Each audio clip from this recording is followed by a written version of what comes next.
Olá para você que nos acompanha através das plataformas digitais do Diário do Iguaçu. Eu sou Ângela Bueno e hoje estamos aqui com as fonoaudiólogas Daniele e Luciana. Sejam muito bem-vindas. A gente agradece a presença de vocês aqui no Diário do Iguaçu para falar um pouquinho sobre esses problemas auditivos. Obrigada, nós que agradecemos o convite. Obrigada, a gente está bem feliz em estar aqui podendo contribuir com todos. Então, doutoras, eu queria que vocês começassem falando sobre o que é essa perda de audição e quais são os principais casos que vocês atendem no consultório e no dia a dia de vocês. Então, a perda auditiva, ela é uma doença, né, que pode atingir desde bebês recém-nascidos até a idade adulta, né, até a terceira idade. As causas da perda auditiva são inúmeras causas, né, desde problemas que a mãe possa ter tido na gestação, principalmente a rubéola, e problemas que vêm acontecendo no decorrer, no desenvolvimento da pessoa, né? Então, inflamações de ouvido, otites, o uso de alguns tipos de medicamentos que são ototóxicos, que causam perda auditiva, o uso de forma inadequada dos fones de ouvido, né? Ou seja, o uso excessivo, né? Com volume muito alto. Perda auditiva ocasionada pelos ruídos dos ambientes de trabalho, quando não ocorre a proteção auditiva, né? O uso do protetor. Outras patologias, né? Existem inúmeras patologias que podem levar à perda auditiva. E também temos a perda auditiva, que é um processo natural do envelhecimento, né? Que todos nós, com o passar do tempo, vamos perdendo a nossa audição no decorrer da nossa vida. E tem algum público mais propenso a ter esses problemas, doutora Daniele? Não, na verdade ele pode atingir desde bebezinhos, né, recém-nascidos, até a terceira idade. Depende do que provoca essa alteração, do que provoca a doença, né? Mas é legal, né, o que a gente sempre comenta, e eu acho que é bem interessante, é você fazer a manutenção de como está a sua audição, tá? Então, hoje a gente tem, por lei, um exame que é feito ao nascimento, que se chama teste da orelhinha, e aí existem protocolos, né, para acompanhar na infância, mas acaba que aos 2 anos se para de acompanhar, né, porque esse protocolo ele vai no máximo até uns 2 anos. Então, a gente sugere sempre que seja feito exames periódicos, que isso que é importante. Então, a criança vai entrar lá no primeiro ano, é legal saber se ela está ouvindo e vendo bem, porque é por onde ela vai aprender, né? Ficou adolescente, começou a usar os fones de ouvido com mais frequência, que a gente sabe que acontece, é legal fazer uma audiometria, fazer uma avaliação, né? Fazer um exame para ver como é que está a audição do paciente. Mesma coisa na idade adulta, né? A gente ouve assim, eu fiquei com zumbido, ou eu tô sentindo diferente a minha audição, um ouvido diferente do outro, né? Ou parece que eu não tô ouvindo tão bem, então é importante ir fazer um exame, procurar um médico também, né? O otorrinolaringologista, que é o médico responsável pelo ouvido, e fazer a avaliação.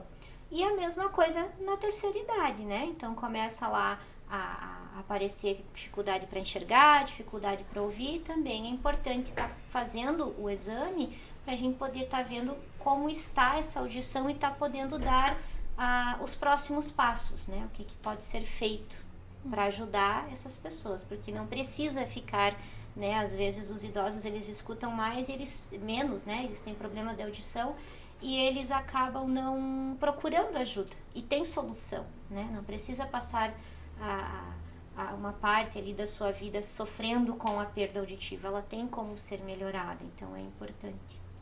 E vocês comentaram bastante aí do fone de ouvido. Tem orientações para a população que utiliza bastante esse aparelho sobre como usar, sobre o nível de volume para usar e também para a gente poder prevenir lá no futuro perder a audição?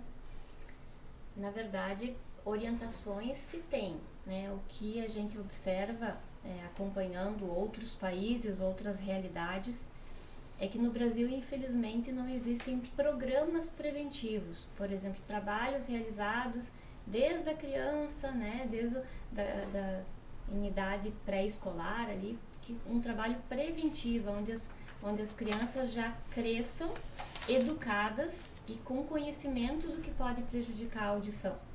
Então a gente sabe que existem países que existem programas, né? Eu tenho uma formação em um programa chamado Dangerous Decibels, que esse programa ele foi desenvolvido para crianças e adolescentes, onde nesse programa são trabalhados todos os aspectos relacionados à audição, desde a questão do conhecimento de como funciona a audição até a questão de como prevenir perdas auditivas.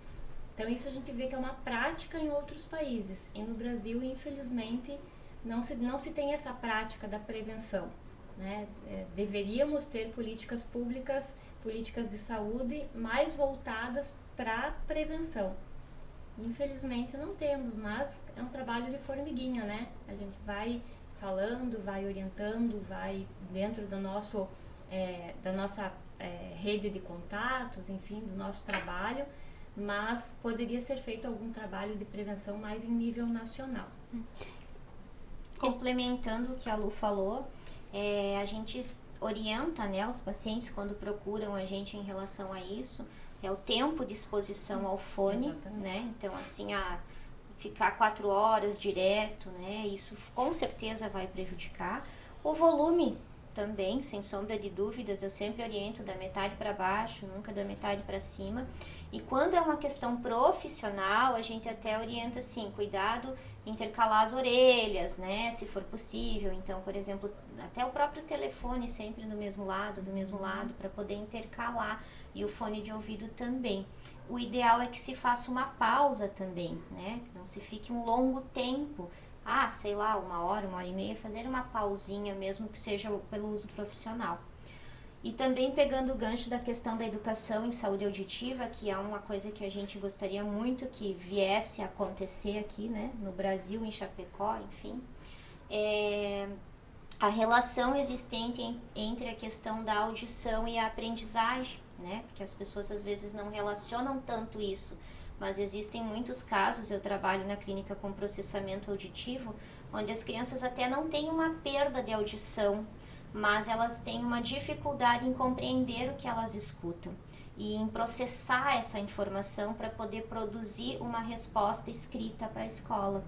Então a gente tem muita coisa aí relacionada à audição que a gente pode estar trabalhando, né, para não chegar no problema e para ter para ser mais efetivo na prevenção, né, e tá associando as questões, por exemplo, de aprendizagem com audição. A gente esquece, né, por onde que a gente aprende na escola, mas a gente ouve e enxerga a maioria do tempo para aprender. São os sentidos que a gente mais usa, né? E, doutoras, identificado esses problemas, quais são os caminhos para o tratamento, o que vocês orientam, e também se os tratamentos são específicos para cada tipo de problemas, como que é essa parte? Na verdade, o que se precisa, né? Se precisa identificar qual é o problema, qual é a alteração, para que sejam feitos os encaminhamentos necessários, né? No caso de quando a criança, por exemplo, nasceu, fez o teste da orelhinha, não passou no teste da orelhinha, existe um protocolo a se seguir de investigação, né, para que se consiga se chegar num diagnóstico, né? Essa falha no teste da orelhinha, ela não deve ser ignorada, ela deve ser investigada. Então, precisa se fazer esse acompanhamento. Então, para todas as alterações que envolvem a audição e que podem ocasionar uma perda auditiva, precisam ser diagnosticados. Como é que é feito esse diagnóstico? O diagnóstico geralmente é feito pelo médico, né? Sempre é feito pelo médico, para se determinar qual é a patologia que gerou aquela alteração. Aí, a partir desse diagnóstico, se avalia se existe tratamento para isto, ou se é um caso, por exemplo, da indicação do uso de um aparelho auditivo. Se for o caso do uso de um aparelho auditivo, existe um processo de seleção do aparelho mais adequado, o tempo para se fazer esse teste, para o paciente conseguir perceber a relação custo-benefício desse aparelho, até o tempo do próprio cérebro ser estimulado, né? Então a importância também do uso de aparelho auditivo para estimulação, para que o nosso cérebro ele receba essas informações e redescubra novos caminhos, né? E também pensando na reabilitação, né? Então, o fonoaudiólogo é o profissional que vai fazer a reabilitação auditiva com o uso dos aparelhos auditivos. Então, essa indicação precisa ser com bastante cuidado, com bastante cautela, realmente visando atender a demanda que o paciente precisa. Se falando, né, especificamente mais do uso de aparelhos auditivos, existe uma ideia, né, de que só pessoas de mais idade usam aparelho auditivo, e essa não é a realidade, né? Aparelho auditivo é como um óculos, né? Não se tem idade para precisar usar. Existe ainda, infelizmente, preconceito em relação ao uso de aparelho, mas a gente procura mostrar que o benefício é muito maior do que a vergonha de usar, né? Então a pessoa consegue ter uma qualidade de vida muito melhor. A gente tem situações muito que a gente já vivenciou, que nós temos essa experiência, e isso a gente acaba vendo acontecendo muito na nossa rotina, que é, por exemplo, aquela senhora que está isolada da família, não conversa mais, não frequenta mais o grupo de idosos, não vai mais na missa. E aí a família pensa, não, mas está com depressão, está deprimido. E muitas vezes não é uma depressão. Muitas vezes é o isolamento provocado pela própria perda auditiva, né? Porque o que acontece? A pessoa não consegue entender o que estão falando, não consegue acompanhar o que está acontecendo no meio e acaba se fechando no seu mundinho, né? Então, muitas vezes a depressão acaba sendo uma consequência da própria perda auditiva, do isolamento social ocasionado pela perda auditiva. Então, a gente precisa, nós como profissionais, olhar essa pessoa como um todo, né? Olhar o meio que ela vive, as atividades que ela desenvolve, né? Isso em todas as idades, né? Para saber o que é mais adequado para aquela determinada pessoa, para aquela determinada situação. E complementar a isso, né? Em falando de idosos, a gente tem a questão da privação sensorial, que é a perda de audição para o idoso, que ela é um caminho que se abre aí para as demências, né? Então, justamente por esse isolamento que ele acaba fazendo, então a pessoa não só deixa de fazer o que fazia antes, mas também começa a perder funções cognitivas, né?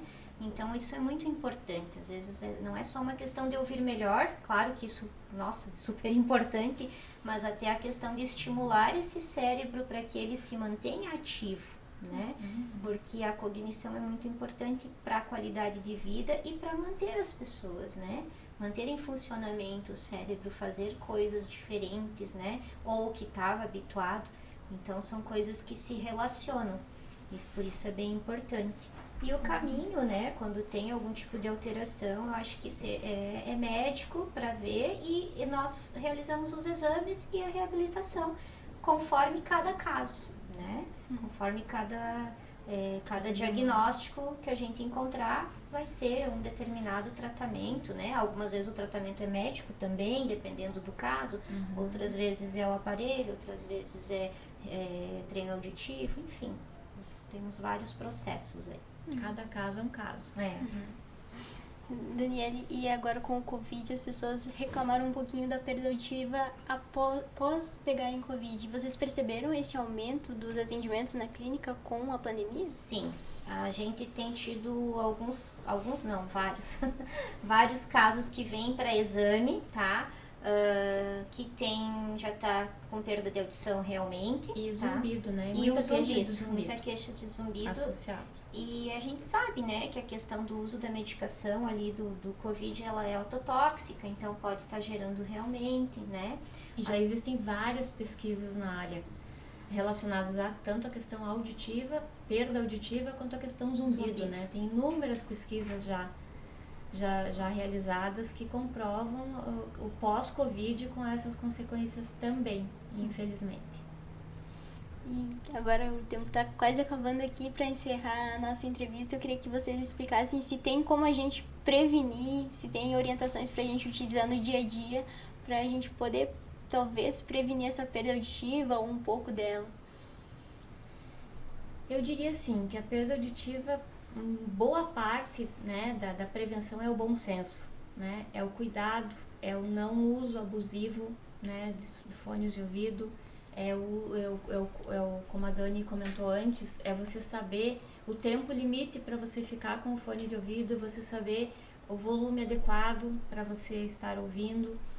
Nos ambientes de trabalho, né, que é uma das maiores causas de perda auditiva também, a perda auditiva ocupacional, é o uso correto dos EPIs, né, dos protetores auditivos. Então, a gente tem que parar com aquela ideia de que comigo não vai acontecer, né? Infelizmente acontece, e a perda auditiva, principalmente a perda auditiva ocasionada pelo ruído ou pelo volume muito alto, ou pela música muito alta, ela não acontece de hoje para amanhã, ela é cumulativa. Então ela vai danificando as células ciliadas, né, o nosso ouvido interno, até chegar o momento em que essas células elas não se regeneram. Então a perda auditiva, uma vez instalada, ela não tem recuperação.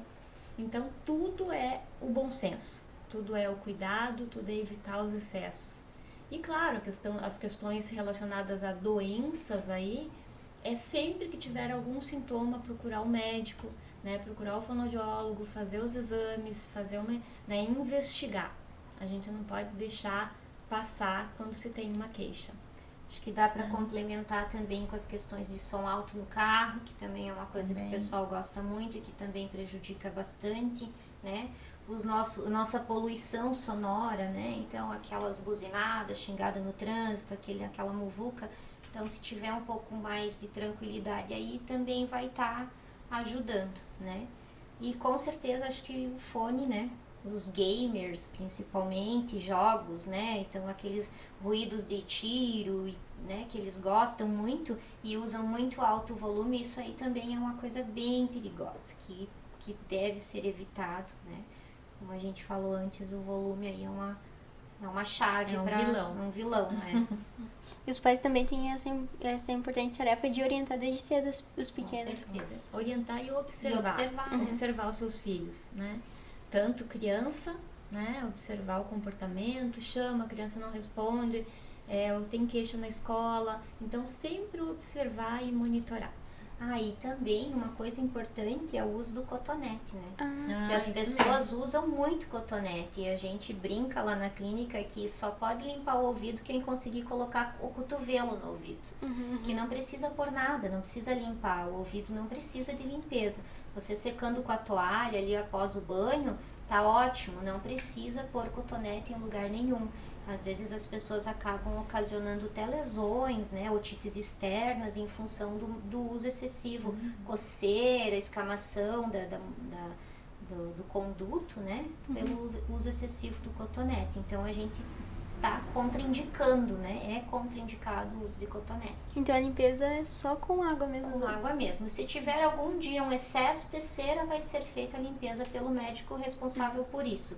Mas o cotonete, ele não ajuda em nada, ao contrário, né? Ele só empurra a cera para mais, né, para mais longe, vamos dizer assim, e acaba formando aí uma rolha de cera, que às vezes é o que é o problema do paciente, né? Muito bacana, doutoras. A gente agradece muito esse bate-papo, foi muito enriquecedor e ficamos aí disponíveis para futuros assuntos e pautas. Obrigada, muito vocês também. Prazer estar aqui. Obrigada. Encerramos o nosso Talking DI. Não esquece de seguir a gente nas redes sociais e até a próxima.